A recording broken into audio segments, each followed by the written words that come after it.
Da comienzo Para que tengan vida, con la doctora Alicia Lois.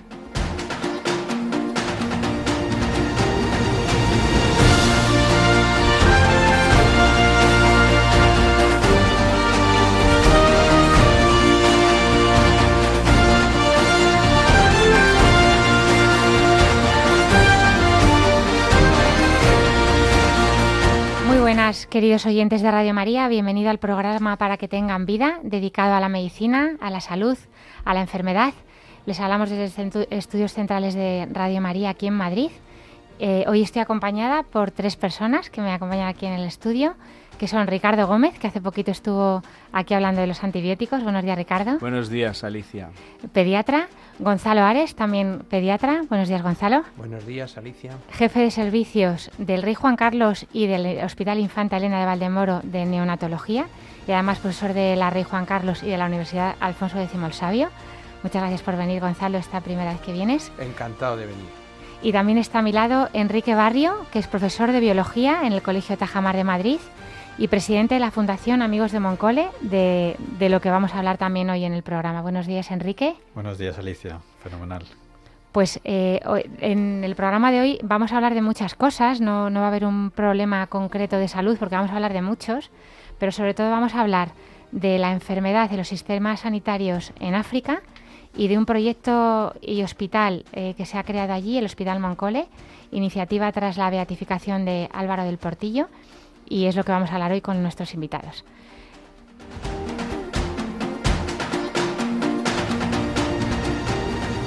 Les recordamos que tienen varias vías para contactar con nosotros. Pueden escribir sus preguntas al correo del programa, que es paraquetenganvida@radiomaria.es. También pueden llamar al teléfono de atención al oyente, que es el 91 822 8010, y pedir una grabación del programa.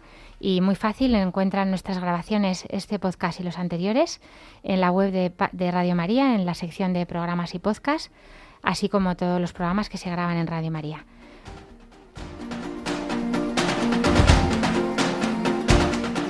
Les invitamos a empezar a acompañarnos hoy en este programa tan interesante, y ya vamos a bajar la música porque nos va a hacer una introducción Ricardo, que, bueno, pues como sabéis ya de otros programas, es un sabio además de pediatra, y es el que me ha traído a estos invitados que hoy nos acompañan hoy aquí a los dos.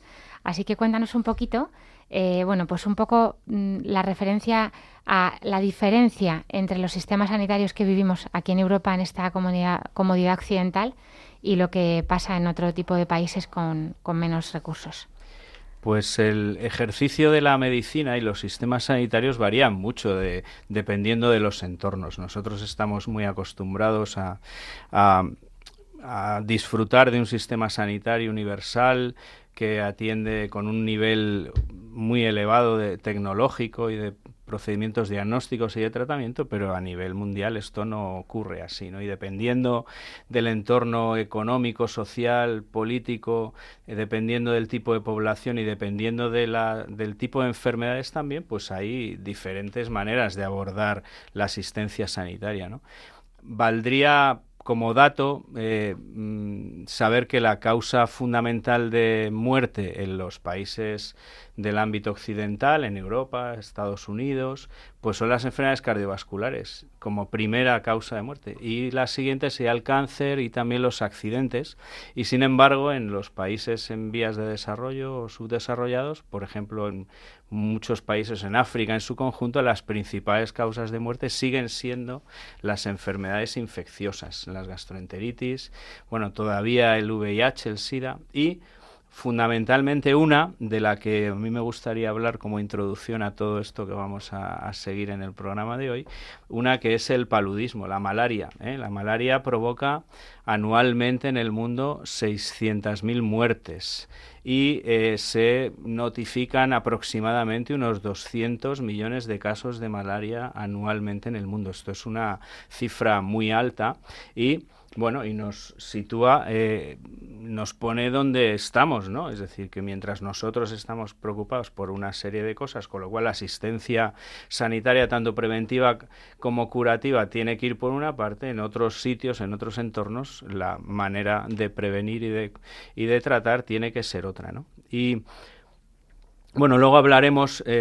hablarán mis compañeros del Hospital Moncole y de una serie de proyectos que desarrolla el hospital, y yo, para hacer también, y voy a tardar muy poquito, una pequeña introducción, quería hablar de la malaria, del paludismo, ¿no? El paludismo es una enfermedad producida por un protozoo, por un agente infeccioso, que se transmite a través de la picadura de un mosquito, del mosquito Anófeles. Y además ahora es un buen momento en verano, porque todo el mundo, bueno, ha venido a decirnos, voy a viajar a un país que hay malaria, necesito la medicina porque no hay vacuna. Claro. Para esto, para la medicina por si la pillo, ¿no? Porque... Exactamente, que hay la autovacuna que se toma durante un tiempo antes, durante la estancia en el país de riesgo y un poquito después.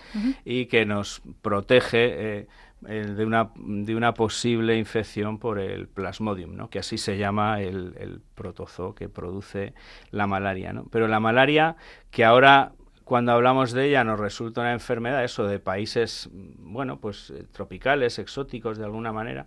Esto hay que saber que la malaria ha sido una enfermedad endémica en toda Europa hasta por lo menos el siglo XVII, ¿no? Como introducción histórica os diría que hay las fiebres tercianas y las fiebres cuartanas que produce la malaria han sido cotidianas en todo el entorno europeo durante siglos, ¿no? Hay un dato o un personaje que a mí me llamó la atención, ¿no? Que fue la causa de la muerte de Carlos V. Carlos V, cuando se retira al monasterio de Yuste, él tiene un problema de gota tremendo que arrastra durante toda su vida, porque tenía una dieta muy, muy rica en proteínas y en ácido úrico, y bebía mucha cerveza porque él era belga en realidad, como buen belga, y cuando llega a Yuste, abdica, se retira, él vive en un entorno donde hay mucho mosquito Anófeles. De hecho, si habéis ido alguna vez a visitar el monasterio de Yuste, donde están las habitaciones del emperador, abajo hay una especie de pantano con un pequeño lago, con nenúferes, con mucha humedad, mucho mosquito. Y, donde hay aguas estancadas hay mosquitos. Y ahí había Anófeles, y Carlos V muere finalmente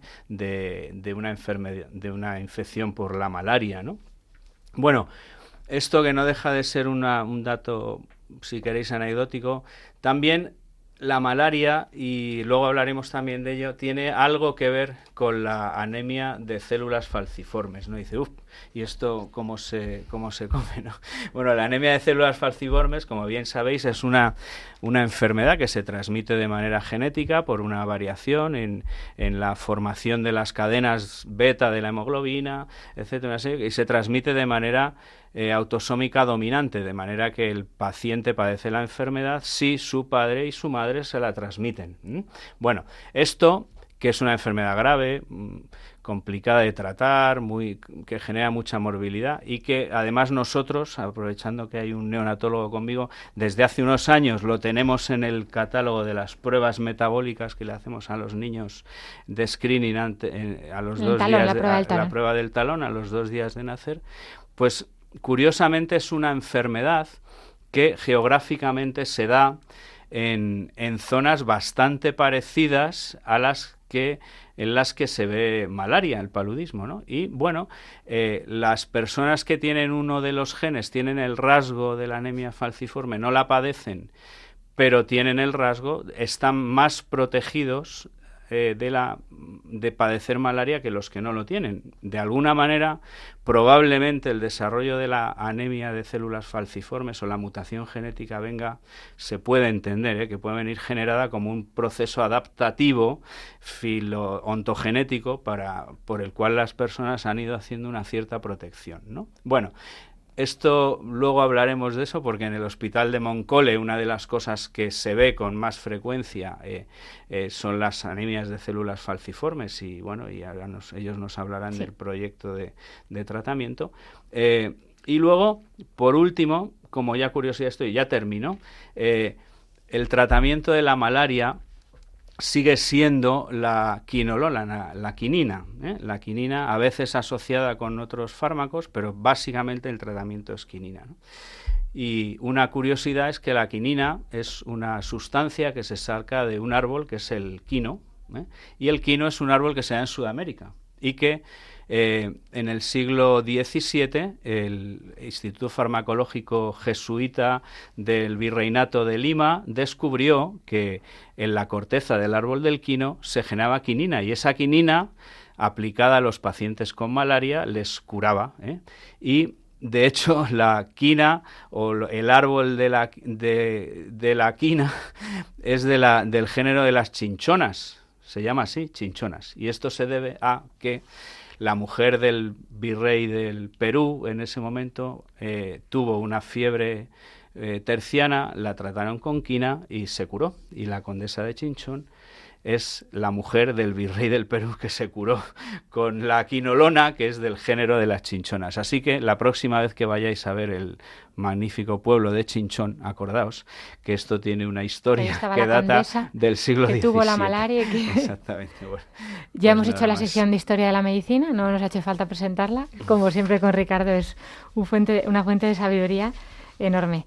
Es verdad que la anemia falciforme, la de pranocitosis, lo diré, tiene ese nombre porque los hematíes, que normalmente son ovalados, ovoides, para adaptarse a los capilares del sanguíneos, adquieren esa forma como de hoz, que de drépano, lo he buscado hace un rato, en griego es hoz, y tiene esa forma que se hace más rígida y se tiende a no pasar bien por los vasos y a veces produce una isquemia que luego nos dirán Enrique y Gonzalo, que vosotros también veis allí, porque en la cadera y en sitios así que llega mala sangre puede producir daño.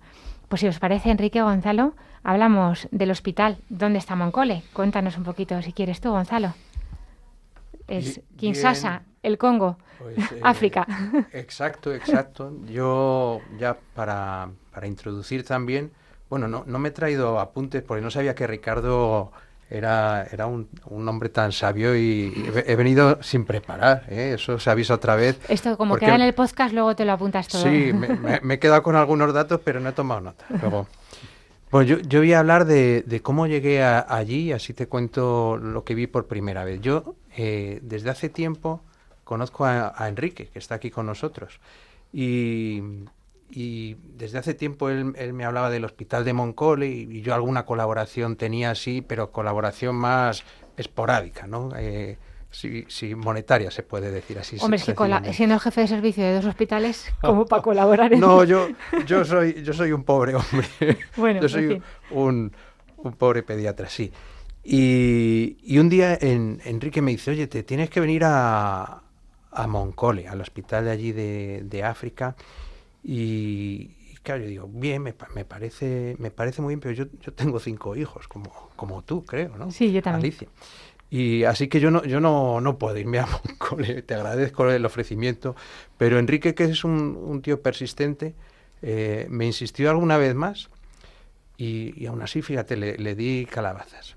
Y lo que es la providencia, que un día estoy en el despacho y se acerca la ginecóloga, la jefa de ginecología. Los jefes solo nos hablamos entre los jefes, ya no nos quiere nadie. Se acerca la jefa de ginecología y me dice, oye, que están buscando a un neonatólogo para ir a un hospital de África.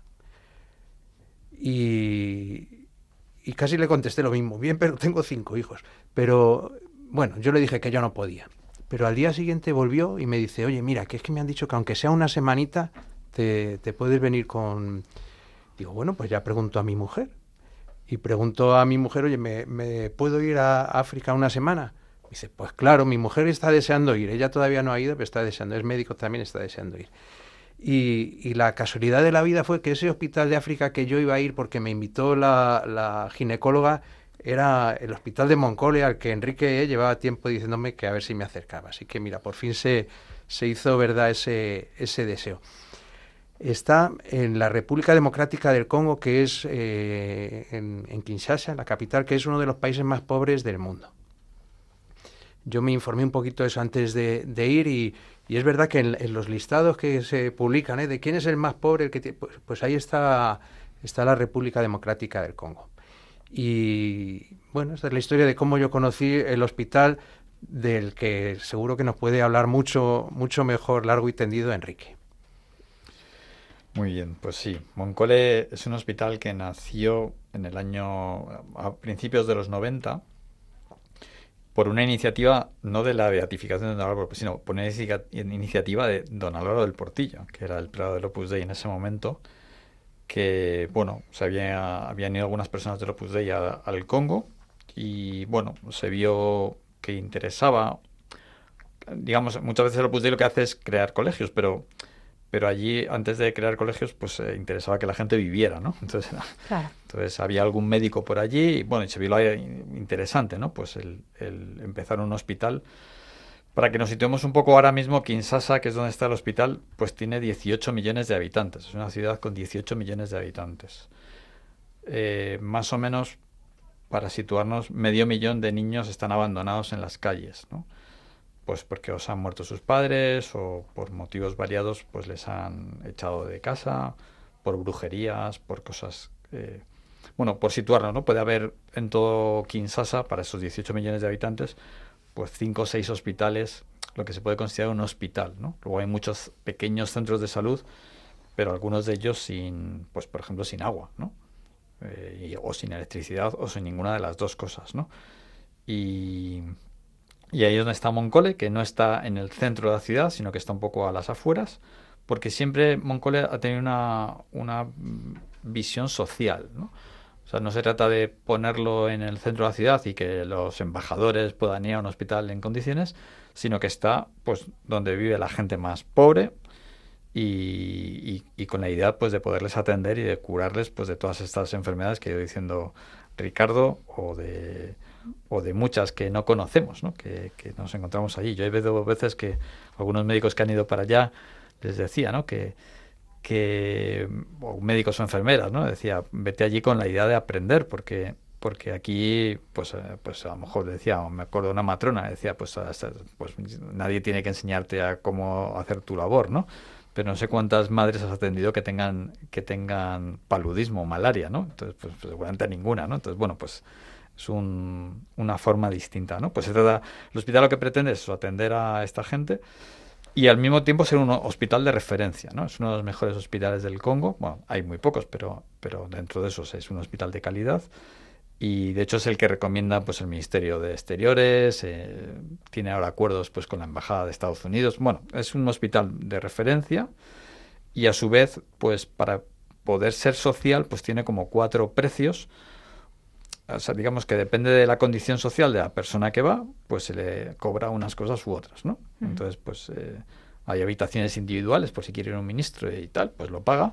Y luego, pues hay como 4, ¿no? Pues hay gente que paga lo que cuesta el servicio, hay otros que pagan pues lo que pueden, a lo mejor un 10%, un 15%, y hay otros que prácticamente no pagan nada, ¿no?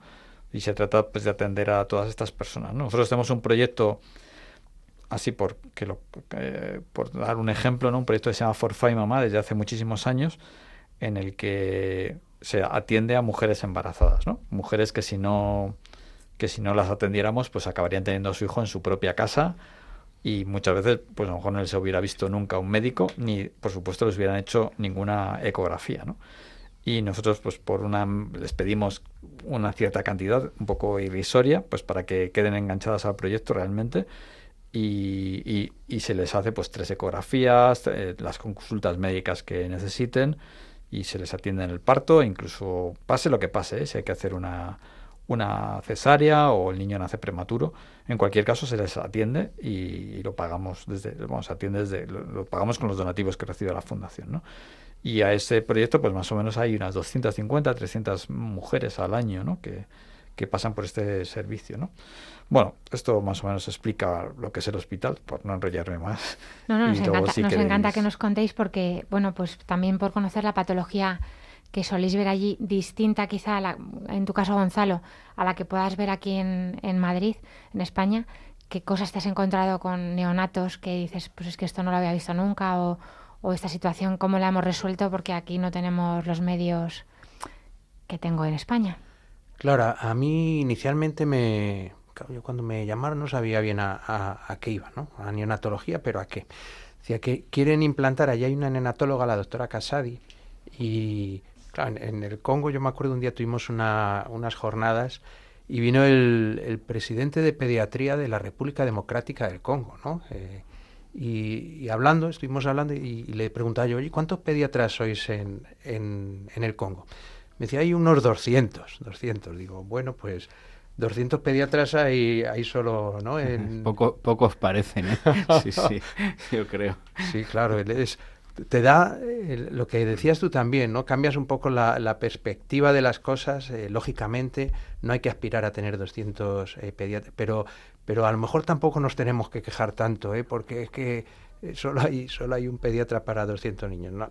Bueno, pues eso, estando allí con el pediatra lo comentamos y yo no sabía bien a qué iba y la doctora esta, pues estaba ya empezando a atender, llevaba un tiempo atendiendo niños prematuros y bueno, pues un poco lo que querían era, inicialmente ella se planteaba la posibilidad de llevar una máquina para hacer hipotermia, que es un tratamiento complejo y avanzado que se utiliza en niños que tienen asfixia perinatal, porque allí es más frecuente, debido al menor control del embarazo, pues es más frecuente el que haya eventos durante el parto que producen daños en el niño o niños que vienen con ya malformaciones o así. Bien, antes de llevar allí la máquina de hipotermia, pues lo que me recomendaron, nosotros trabajamos, o yo hablé mucho con Darío, que es un ingeniero que ya había ido ahí hace tiempo, ¿no? Enrique, él había estado... Sí. Y dijo, mira, tú Gonzalo, mejor vete allí, mira a ver un poco lo que hay y nos dices. Entonces yo me fui a ver lo que había allí. ¿Y qué es lo que me encontré? Pues allí me encontré con que la doctora Casadi, con lo que podía, hacía virguerías. Entonces estaba sacando adelante a niños prematuros, y algunos de ellos muy prematuros, de 28 semanas, de 27 semanas. ¿Y qué es lo que hacía? Pues eso, apañárselas como podía. Un embarazo normal, por si alguien se ha despistado y no sabe, son 40 semanas aproximadamente. Digo, las semanas de embarazo de 9 meses, vaya, que a veces por semanas los que no han tenido embarazos igual se pueden perder. 28 son muy poquitas semanas. Eso es. Es sí. Prematuro. Exacto, y ya no solo prematuro, sino gran prematuro, Gran ¿no? prematuro. Los niños por debajo de 32 semanas ya son grandes prematuros. Entonces, claro, llamaba la atención que estuviera sacando adelante niños grandes prematuros. ¿Y qué hacía? Pues lo que te digo, ella tenía todo muy protocolizado, trabaja con las enfermeras y las tiene pues bien instruidas y luego pues ella no, cuando llegábamos pues ya ha ido más veces, no nos pide material, ella necesita material. Los catéteres umbilicales, ella ponía catéteres, pues no tenían, entonces utilizaba sondas nasogástricas que las utilizaba como para catéter umbilical. La asistencia respiratoria, pues realmente no tenía aparatos adecuados para hacer a lo mejor CPAP, que es un tratamiento que cualquiera que trabaje en neonatología pues se hace desde hace unos años, es una ayuda muy buena para el prematuro. Pues ella utilizaba unos respiradores que les habían donado, que les hacía ahí unos enganchillos, los ponía, les ponía unos flujos y bueno, pues alguna ayuda era para los niños, pero lógicamente no era lo idóneo. La CPAP, por paréntesis, en España mucha gente que nos esté oyendo a lo mejor sabe que se usa para la apnea del sueño, que es una presión positiva respiratoria, un dispositivo de presión positiva. Sí, es lo mismo, efectivamente, lo mismo que usan los roncadores, ¿no? Algunos roncadores. Eso es, sí. Pues es un aparatillo que hace ya unos... Fíjate, yo cuando empecé en esto de la neonatología todavía no se estilaba mucho o sea que realmente no es algo tan antiguo que se utiliza desde hace tanto tiempo. Y ella, pues nutrición parenteral allí no tiene, que es algo para un niño que tendría que estarse nutriendo de la placenta y que por boca no tolera fácilmente, pues la forma de nutrir que se utiliza normalmente es la nutrición parenteral. Ella como no tenía, pues tenía que en la medida de lo posible avanzar precozmente la nutrición enteral, pero lógicamente consecuencia de esto y de la situación que tiene, pues hay más riesgo de que haya enterocolitis necrotizante, que es otra enfermedad, ¿no?, de los intestinos que tienen los prematuros, que con una mortalidad alta y todo eso. Hago paréntesis porque es que como nosotros somos médicos nos vamos con los términos raros y se nos va. Pero nutrición parenteral sería por fuera del aparato digestivo, ¿no? A través de pues vía venosa o vía, entiendo, ¿no? Y enteral sería, por ejemplo, una sonda nasogástrica que va directamente al intestino, al estómago. Por hacer un paréntesis de estos términos palabras que usamos a veces, se nos pasa hablar así. Genial. Y bueno, pues eso, lo que hacía la doctora Casadi es, con las herramientas que tenía, conseguir supervivencias en prematuros aceptables para el país donde están, ¿no? Cuando analizamos los datos, pues lógicamente la mortalidad es muy alta, la morbilidad, pues que son las enfermedades asociadas a la prematuridad, pues todavía están por verse, porque en el fondo yo me veía ahí como, a ver, que no se me entienda mal, como una persona del futuro estando en el pasado, ¿eh? Estaba viendo cómo sería la medicina hace unos años y yo tengo la suerte de haberlo visto, porque yo una cosa que también aprendí, yo digo, pero bueno, si ya estamos en un mundo globalizado, ya no hace falta que vaya un neonatólogo desde España al Congo a intentar, porque está todo escrito.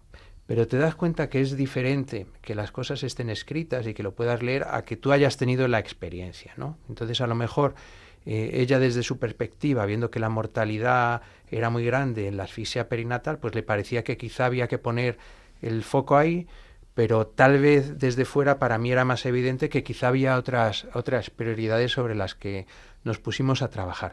O sea, que lo que vi son prematuros que salían adelante. Me llamó la atención, ¿no?, que el estado de nutrición de los prematuros que estaban era mucho peor que el estado de nutrición de nuestros prematuros, en gran parte por esto, por la falta de nutrición parenteral. Y la verdad es que mi estancia allí, que yo he ido allí 3 veces y estoy una semana, no me da tiempo a ver mucho más de la pediatría. Así de refilón he visto algún otro paciente, pero sobre todo he estado metido, que fuimos ahí con algunas enfermeras también de neonatos, viendo al prematuro. A los prematuros y a los neonatos. Hemos hablado por contar un caso, hace poco después de que fuera Gonzalo, sacaron adelante a un niño que nació con 25 semanas, en la semana 25. Y de hecho la doctora no quiso, cuando nació, no quiso que se contara, porque ya habían nacido algunos así, que habían acabado muriendo. Y entonces esperamos un par de meses y ya cuando se vio que iba a salir adelante, pues ya lo contaron y fue noticia en todas las televisiones y periódicos del Congo, porque es la niña que ha nacido más pequeña en el Congo, ¿no? Que prácticamente 25 semanas es que te cabe en la palma de la mano un bebé. Hemos hablado del Foresight Mamá, que nos decía Enrique, del seguimiento del embarazo, los neonatólogos con estos bebés, incluso algunos muy prematuros. También se hacen cirugía infantil y ortopédica, Gonzalo, porque también hay mucho raquitismo, Enrique, que hay raquitismo, hay problemas de crecimiento de los huesos. Sí, nosotros estamos operando todos los años a unos 70, 80 niños con problemas de raquitismo. Raquitismo es un término un poco general, yo como no soy médico tampoco puedo concretar, pero curvatura en las piernas por motivos variados, pero básicamente por falta por una nutrición no adecuada. También porque hay veces que en la falta de formación que ellos tienen, por un lado tienen una mala nutrición, pero luego también cuando algún chaval tiene alguna deficiencia de estas, tienden a esconderlos, y entonces como también para que el calcio se absorba bien, pues hace falta tomar el sol, y además la piel negra tiene alguna dificultad más para absorber bien los rayos ultravioletas. Sí, es también una ventaja, pero es un inconveniente. Entonces al final estos niños pues los acaban escondiendo dentro de las casas, con lo que encima toman menos el sol y la nutrición pues es la que hay, y entonces pues aparecen muchos niños. Vamos, yo me he encontrado por la calle niños con raquitismo y les hemos llevado al hospital para que les curen. O sea, tengo ya 4 o 5 casos que, digamos, hemos hecho nosotros todo el recorrido, o sea, descubrirles, llevarles al hospital y ya ponerles en manos del doctor hasta que les curan, ¿no? Por un método que se llama método Ponseti, con escayolas que... Hemos hablado de esto en un programa que hicimos de traumatología pediátrica con una traumatóloga del Niño Jesús sobre las cirugías de Ponseti. Pues cuando son jóvenes, cuando son muy niños, pues se utiliza esto. Cuando son más mayores, pues ya hay que ir a otros métodos. Y también la drepanocitosis, la anemia de células falciformes, es una causa de enfermedades de la cadera. Entonces, la drepanocitosis, como produce mucha necrosis, produce coágulos y necrosis en distintos sitios, y uno de los sitios donde más afecta en muchos sitios, pero uno de los sitios donde más afecta es en la cadera, ¿no? Sobre todo al ser un hueso en el que te apoyas continuamente, ¿no? Les afecta en muchos otros sitios, ¿eh? Los enfermos con drepanocitosis tienen un sufrimiento difícilmente explicable. Los médicos que tratan a estos pacientes lo pasan muy mal porque no encuentran medicación para darles y que les quite ese sufrimiento, esos pinchazos que tienen por todo el cuerpo. Pero bueno, además de eso, pues uno de los sitios donde les afecta es en la cadera. Se producen necrosis en la cabeza del fémur, que yo he visto en muchas radiografías y que se ven perfectamente.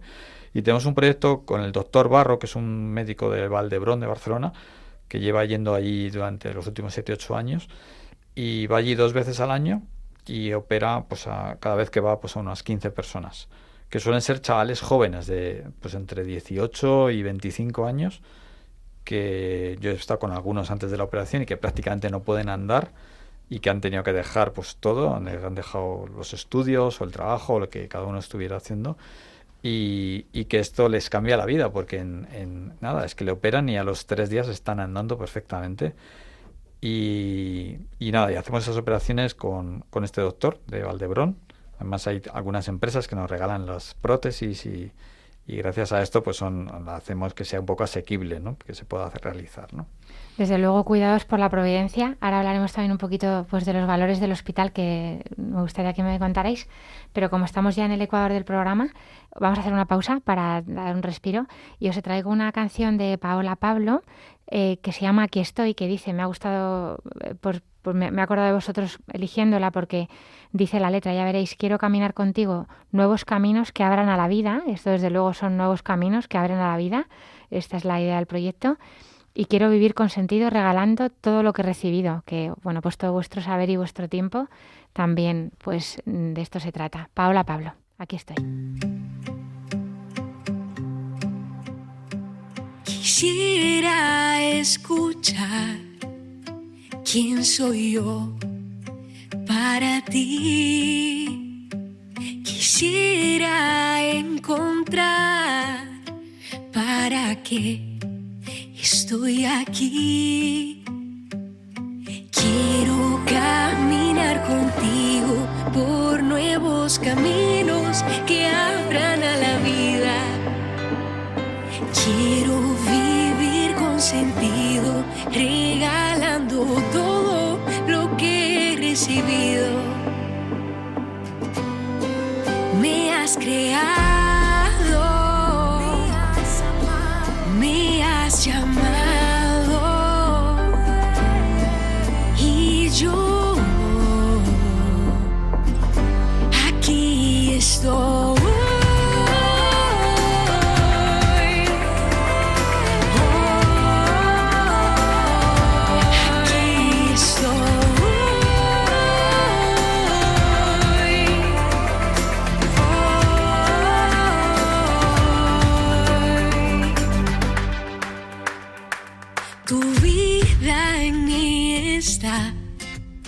Y ya quiero desplegar, crecer en libertad y remar más allá. Quiero caminar contigo por nuevos caminos que abran a la vida. Quiero vivir con sentido, regalando todo lo que he recibido. Me has creado, me has llamado,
Estamos en Radio María, en el programa Para que tengan vida. Les habla Alicia Lois, médico de familia, y hoy me acompaña en el estudio Gonzalo Ares, jefe del servicio de neonatología del Rey Juan Carlos y de la Infanta Elena de Valdemoro, también profesor de la Universidad Rey Juan Carlos y de la Alfonso X el Sabio. También tengo aquí a mi lado a Enrique Barrio, que es profesor de biología en el Colegio Tajamar y presidente de la Fundación Amigos de Moncole, de la que ahora vamos a hablar también. Y Ricardo Gómez, pediatra, que ya hemos tenido el gusto de tenerle en otros muchos programas, y hemos hablado pues de este proyecto que está en la República Democrática del Congo, en concreto en Kinshasa, que es el Hospital de Moncole, que bueno, pues que se creó gracias a Álvaro del Portillo del Opus Dei, y que bueno, pues que con su misión de pues dar vida, como para que tengan vida, como decimos en este programa, que es nuestro título del programa, pues también llevar allí la salud, porque ya sabemos que todo lo humano le importa a nuestro Señor. Hemos hablado de muchas cosas, nos quedan otras cuantas. Ya que te he recordado quién eres, Enrique, presidente de la Fundación Amigos de Moncole, cuéntanos un poquito en qué consiste esta fundación, por si alguien se interesa y quiere pues saber más. Bueno, pues la Fundación Amigos de Moncole, como dice la palabra, pues es una fundación que creamos hace unos años pues para ayudar a este hospital. Por contar un poco la historia, pues en el año 2003 un médico amigo mío que se llama Eduardo Burgueño pues fue a trabajar a este hospital, y al poco de llegar me escribió y me dijo que se le morían niños porque no tenía dinero para comprar medicinas.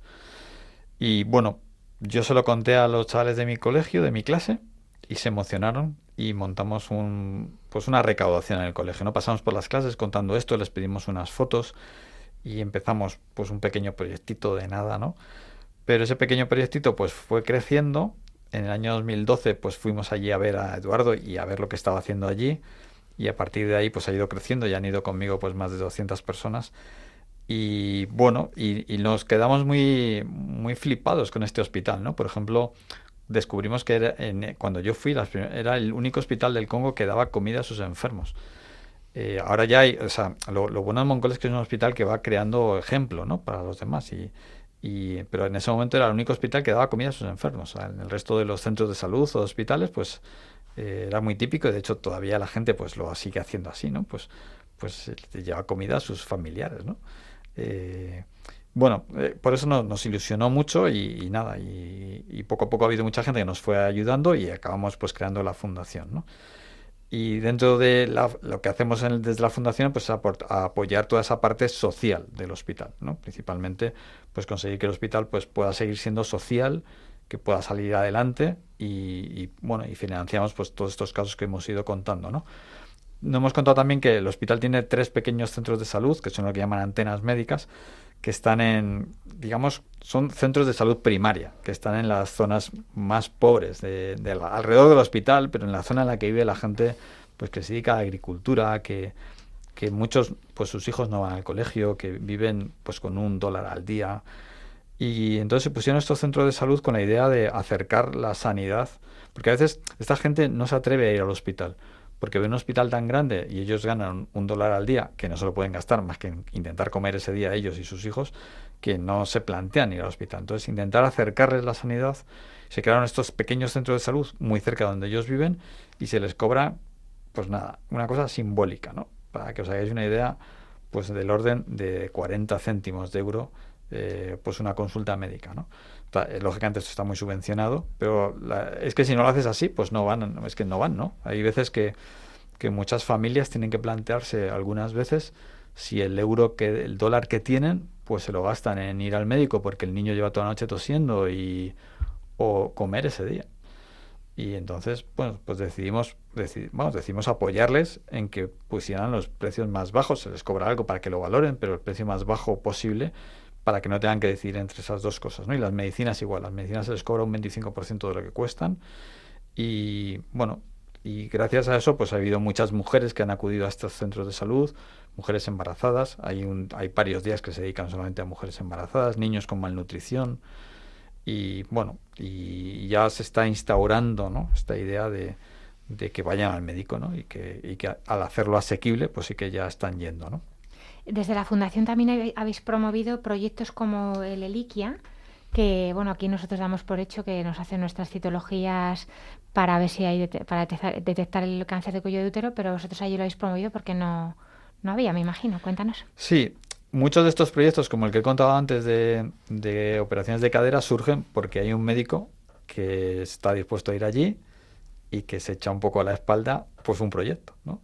Y entonces en este caso pues el doctor Chiva, que es un médico de la Clínica Universitaria de Navarra, pues que tenía desde siempre pues mucha ilusión pues por ayudar también a los que no tienen y en este caso pues en Moncole, pues él es un especialista en esto del cáncer de útero o de cérvix. Y creamos este proyecto con la idea de cambiar, el objetivo es cambiar un poco una mentalidad, que es conseguir que las mujeres en el Congo, que nunca se hacen una revisión, pues hagan una revisión una vez cada 2 años, 3 años, 5 años, ¿no? Y bueno, sí que hemos visto que las mujeres tienen esa preocupación, que hay un tanto por ciento, yo no tengo los datos, pero hay un tanto por ciento muy grande de prevalencia del cáncer de útero. Y hemos diseñado un sistema, un método muy barato, al principio especialmente barato, con únicamente vinagre prácticamente y visualmente pues se descubría a las mujeres que tenían esta afectación. No es que fuera muy preciso, pero bueno, funcionaba. Y luego, posteriormente, pues hemos conseguido ya unos test, es un poquito más caro, pero bueno, hemos conseguido también que nos ayuden desde distintos de la asociación, desde la Fundación AMA, por ejemplo, nos están ayudando. Y entonces ya sí con unos test, pues se están haciendo ya autotomas, la propia mujer se hace una autotoma que luego se analiza y se puede tratar enseguida. Y luego se trata con un método que se llama de termoablación, un aparatito muy sencillo que quema la zona infectada y que estamos viendo que funciona muy bien. Es un aparato que cuesta 2.000 euros y que hemos conseguido en Alemania y que funciona muy bien. Antes lo hacíamos también con nitrógeno líquido. Con Ablación, sí. Crioablación, ¿no? Pero bueno, hemos descubierto que funciona un poco mejor. El cáncer de cuello de útero, hemos hablado aquí también en alguna otra temporada en el programa con Puri la matrona, está provocado por el virus del papiloma. Es una enfermedad de transmisión sexual porque es obligatorio haber padecido el virus para tener el cáncer y si se detecta precozmente, pues muchísimo mejor. Y luego también tenéis becas para que estudien enfermería allí también personas.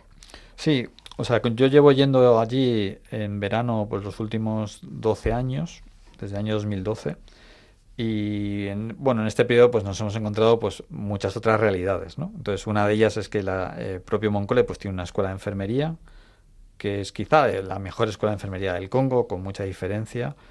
Y claro, al final hay mucho déficit de personal sanitario en el Congo, entonces nos ha parecido que al final que una chica estudie en esta escuela pues es muy complicado, porque es una escuela que cuesta dinero, si lo quieres hacer bien, pues porque os hagáis una idea, en las clases de la escuela de enfermería de Moncole pues hay unas 30 o 40 chicas, y en la pública, en la Universidad Pública de Kinshasa, pues hay entre 800, unas 800, ¿no? En clase. Entonces, pues lógicamente, pues la formación que reciben pues no es la misma, ¿no? Y entonces, bueno, pues hemos ayudado a que algunas chicas pues puedan dar becas para que puedan estudiar esa enfermería, que muchas veces es lo más cercano al paciente, ¿no? Y desde el principio, pues Moncole se dio cuenta que necesitaba enfermeras bien formadas, porque al final los médicos están ahí, pero al final los médicos pasan un momentillo, detectan tal, pero luego al final quien está con el paciente y quien además tiene que dar esa cercanía, pues son las enfermeras, ¿no? Y desde el principio pues se puso mucho interés en esto, en formar enfermeras que estén bien formadas y que a la vez sean cercanas y traten pues con cariño a los pacientes. Claro, y que puedan estar allí también pues todo el año, ¿no? Que estén allí en su Claro. entorno y en su hábitat. ¿Tenéis también proyectos de nutrición? Y luego, bueno, como os decía antes, que al final estando allí 15 años, pues te pasa esto, ¿no? Que alrededor tuyo pues va surgiendo, ¿no? Entonces, desde Moncole me dijeron, oye, vete a ver a estas monjas, son unas misioneras de Cristo Jesús, donde había 2 que habían estudiado medicina, ya muy mayores, tienen algunas 80 años, que nos contaron historias increíbles. Una de ellas, que es Teresa Rius, pues estuvo durante 30 años en el centro del Congo, ella sola prácticamente, en un hospital que era el único hospital a 100 kilómetros a la redonda. Bueno, historias que la verdad es que te hacen pensar mucho. Pero en concreto ella, pues ahora ya está en Kinshasa porque tiene 80 años, está en una zona, en un convento, digamos, de jubiladas, entre comillas, pero no puede parar. Y entonces descubrió que en su zona había mucho niño malnutrido, le llegaban, ¿no? Y ella dijo, pues tenemos que hacer algo, ¿no? Entonces empezaron un proyecto de juntar a estas mamás que tienen estos niños malnutridos, pues una vez a la semana en el entorno de una parroquia, la parroquia de Quimuenza, y allí lo que hacen es proporcionarles, y es en lo que nosotros les ayudamos. Este proyecto lo empezamos nosotros con ellas, les proporcionarles harinas enriquecidas, ¿no? Entonces son mezclas de harinas, pues de cacahuete, de soja, de maíz, y a ello lo enriquecen, y en la medida en que cada niño lo necesita, pues con proteínas, ¿no? Y las proteínas salen de gusanos secos, ¿no? Son gusanos, es la cultura que tienen allí, pues de gusanos secos, los secan y ahí es la fuente de proteínas y lo añaden las harinas, ¿no? Y con esto pues estamos sacando adelante a unos 250 niños que llegan malnutridos cada año y que al cabo de normalmente de 6-7 meses pues ya salen con el peso normal, ¿no? Y este proyecto además pues ha surgido otra ramificación viendo un poco pues cómo estaba funcionando, porque de este gusano pues no hay estudios, el gusano que utilizan allí no hay estudios de que realmente esté bien utilizarlo, ¿no? De que no hay estudios científicos, ¿no? Y aquí en España sí que los hay, en Europa sí que hay del uso de un tenebrios, que es un escarabajo que ya se está utilizando y hay muchos estudios y se ha visto que no presenta ninguna dificultad.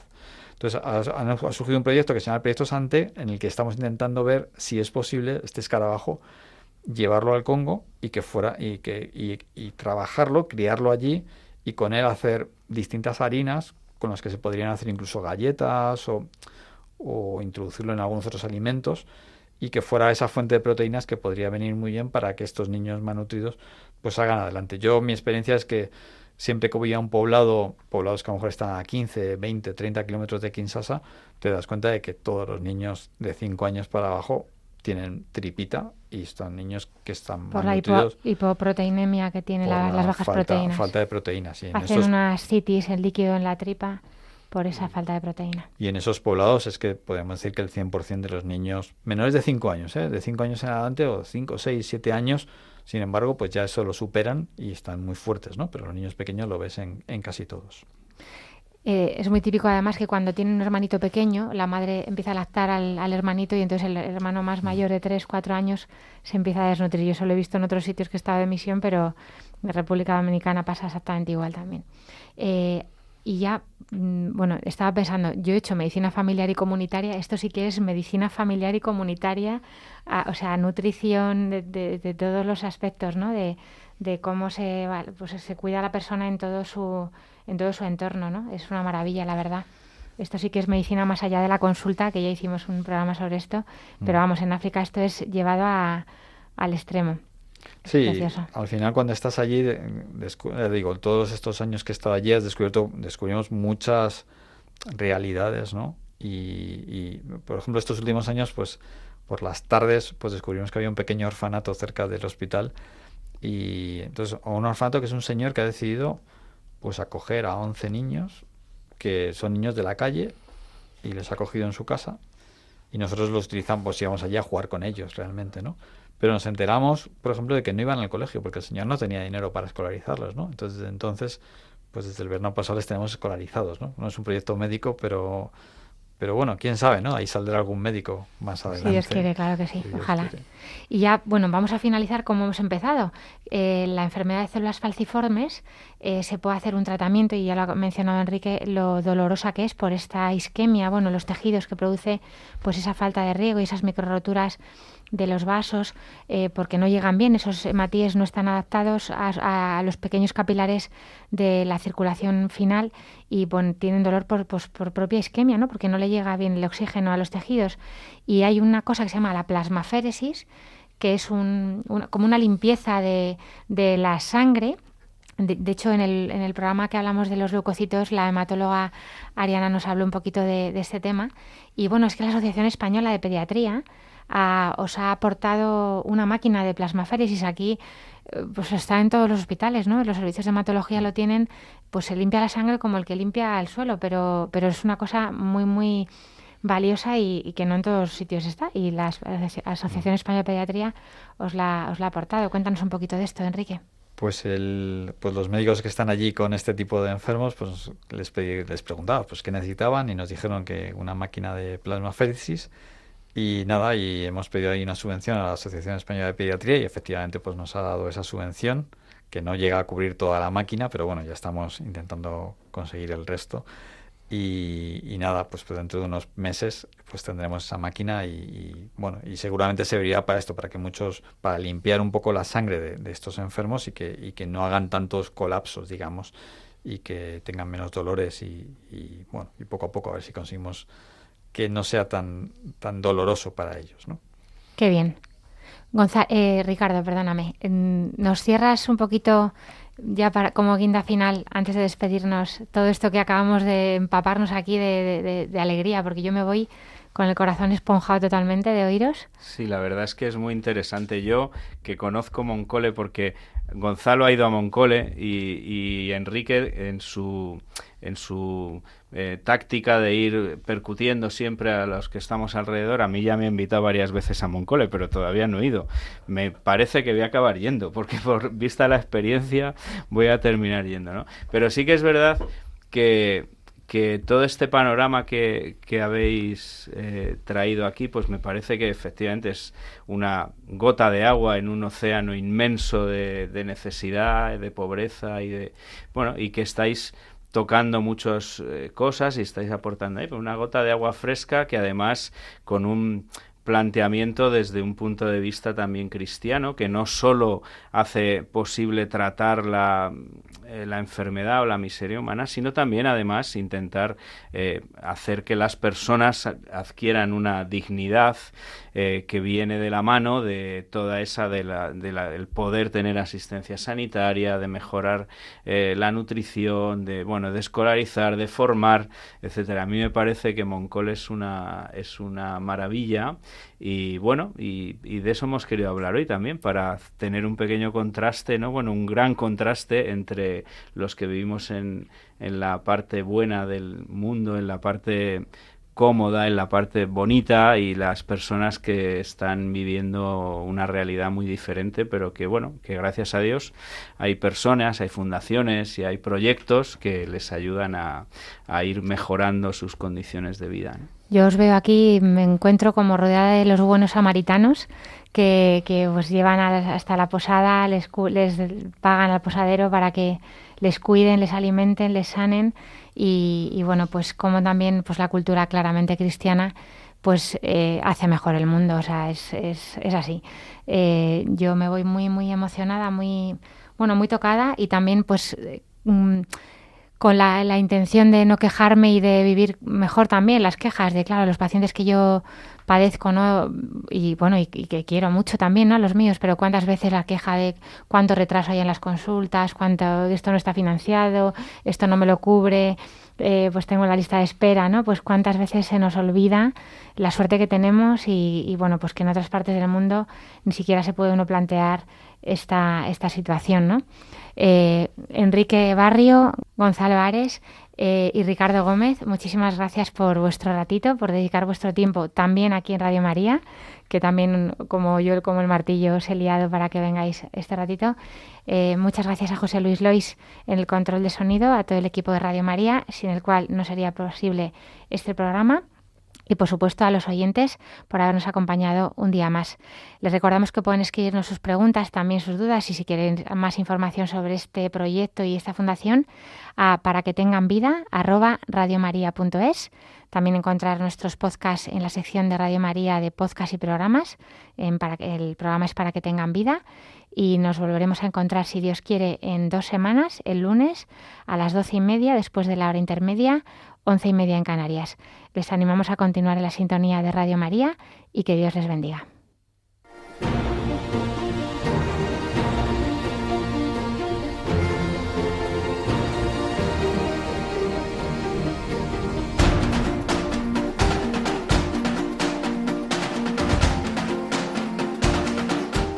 Así concluye Para que tengan vida, con la doctora Alicia Lois.